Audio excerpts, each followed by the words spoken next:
अगली खबर पश्चिम बंगाल से है, जहां आरजी कर रेप हत्या मामले में मुख्यमंत्री शुभेंदु अधिकारी ने बड़ा फैसला लिया है और तत्कालीन police commissioner Vineet Goyal, DC Indira Mukherjee और अभिषेक गुप्ता को निलंबित कर दिया है। रिपोर्टों के अनुसार ये निलंबन इस घटना की जांच के दौरान पुलिस की ओर से मामले को ठीक से ना संभालने और लापरवाही बरतने की वजह से हुई है।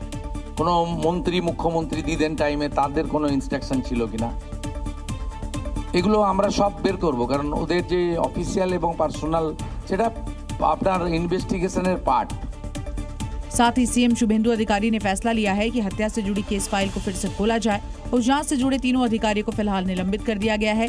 इन तीनों आईपीएस अधिकारियों के खिलाफ एक न्यायिक जांच शुरू की जाएगी।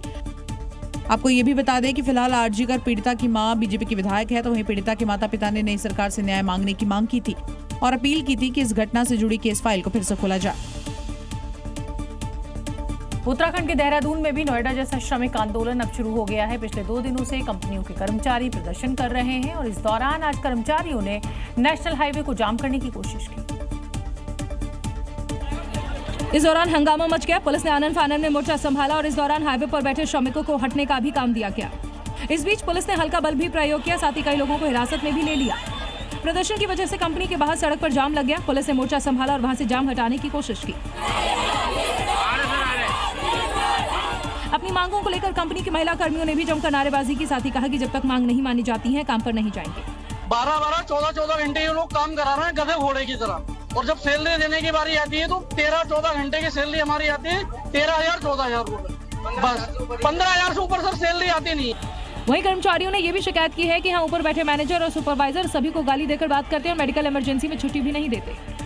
और अब बात हरियाणा के रेवाड़ी की, जहां पटौदी विधायक बिमला चौधरी एक बार फिर अपने बयान को लेकर सुर्खियों में है। निकाय चुनाव के दौरान कुंवारों की शादी कराने वाले वादे को पूरा करने के लिए बिमला चौधरी ने अब उनका बायोडेटा मांगा है।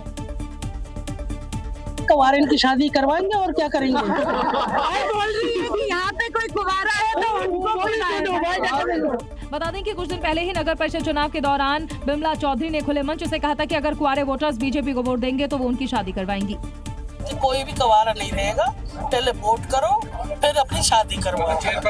और जब रेवाड़ी नगर परिषद के चुनाव में बीजेपी की जीत हुई तो उसके धन्यवाद सभा में पहुंची बिमला चौधरी ने कहा कि वो अपनी जुबान से पलटेंगी नहीं। पलवल की और पटौदी की बहुत लड़की ब्याही हुई है, हम और जो कुंवारे रह रहे हैं उनको भी और ब्याह देंगे। बिमला चौधरी का ये बयान सोशल मीडिया पर खूब वायरल हो रहा है। लोग उनके हल्के फुल्के अंदाज में चुनावी रिटर्न गिफ्ट करार दे रहे हैं। मिडिल ईस्ट के हालात की वजह से एक तरफ दुनिया में तेल संकट है तो दूसरी तरफ भारत में भी पेट्रोल डीजल के दामों में इजाफा होने से महंगाई बढ़ गई है। ऐसे में पीएम मोदी का विदेश दौरा एक मास्टर स्ट्रोक के रूप में देखा जा रहा है और हो सकता है कि पीएम अपनी इस यात्रा में महंगाई से निपटने का तोड़ भी निकाल लें और इसकी शुरुआत यूएई से हुई है। क्योंकि यूएई हाल ही में ओपेक से बाहर निकला है और अब उसके पास तेल उत्पादन बढ़ाने की ज्यादा आजादी है। ऐसे समय में जब दूसरे देश दबाव में हो सकते हैं, यूएई भरोसेमंद सप्लायर बन सकता है और इसीलिए मोदी का ये दौरा अहम माना जा रहा है। अबू धाबी के एयर स्पेस में एंटर होते ही यूएक्यू के F-16 जेट्स ने प्रधानमंत्री मोदी के विमान को एस्कॉर्ट किया, जिसकी तस्वीरें भी सामने आई। एयरपोर्ट पर प्रधानमंत्री मोदी का भव्य स्वागत किया गया, उन्हें गार्ड ऑफ ऑनर दिया गया। पीएम ने स्वागत की तस्वीरें शेयर करते हुए यूएई के राष्ट्रपति मोहम्मद बिन को भाई बताते हुए धन्यवाद अदा किया और साथ ही ऊर्जा निवेश, आपूर्ति श्रृंखला और अन्य क्षेत्रों में भारत यूएई संबंधों पर चर्चा की बात कही। एक्सपर्ट्स की माने तो भारत लंबे समय तक कच्चे तेल की गारंटी वाली सप्लाई पर जोर दे सकता है। एलपीजी की सुरक्षा के लिए ज्यादा एलएनजी सप्लाई, भारत की तेल भंडारण क्षमता बढ़ाने में यूएई की भागीदारी जैसी बातों पर जोर दे सकता है।